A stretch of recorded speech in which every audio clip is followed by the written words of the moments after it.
Your child's epilepsy will be managed first with an assessment by a neurologist, and a diagnosis needs to be established looking for a cause of the epilepsy and the most appropriate treatment, typically starting with attention to lifestyle factors and medications. About 3/4 of patients will be controlled successfully with medications. The 1/4 that is not completely controlled with medication will mean that other options will be invoked.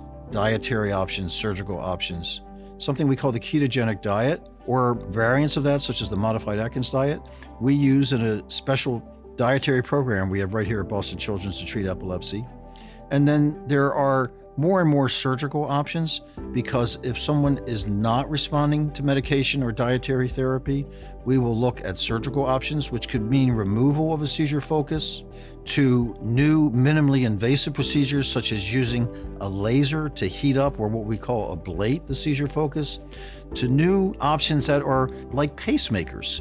There are various devices that we now implant in patients with epilepsy that we can use for patients who may not be candidates for an open surgery or resective surgery or a laser ablation, but we can still modulate the epilepsy utilizing these devices.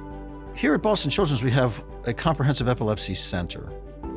We have 24 epileptologists. These are neurologists who are focused on epilepsy, have special training in epilepsy, and we run a large center which includes not only the epileptologists, but neuropsychologists, social workers, dietitians, electroencephalography technologists, neurosurgical team that can take care of the most complex case.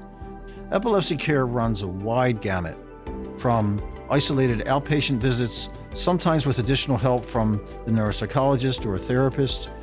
Sometimes it's just a simple one medication prescription that does the trick, to more complex cases involving inpatient hospitalizations and sometimes very advanced testing and potentially surgical procedures.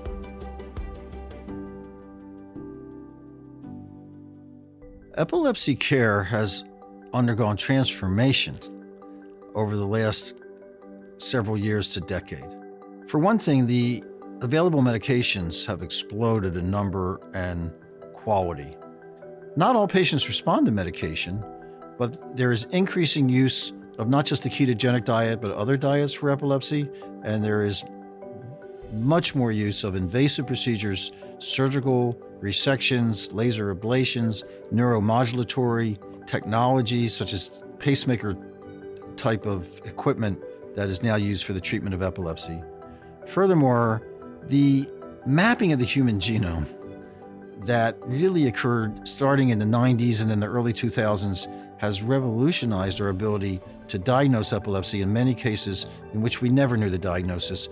And by having a specific diagnosis, we could come up with much more specific treatments. And what's on the horizon now is what we call precision medicine, where precise treatments will be given tailored at the particular cause, say in many cases a certain gene of the epilepsy.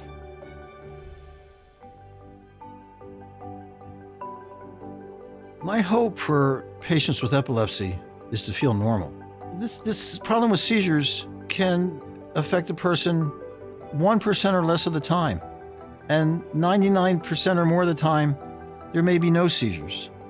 Now, that person may be affected by the epilepsy and whatever is causing it, but we can work hard to reduce the seizures, their frequency, their severity, their duration, as well as deal with the other issues associated with having epilepsy. My goal for the patient with epilepsy is to maximize their quality of life and potential.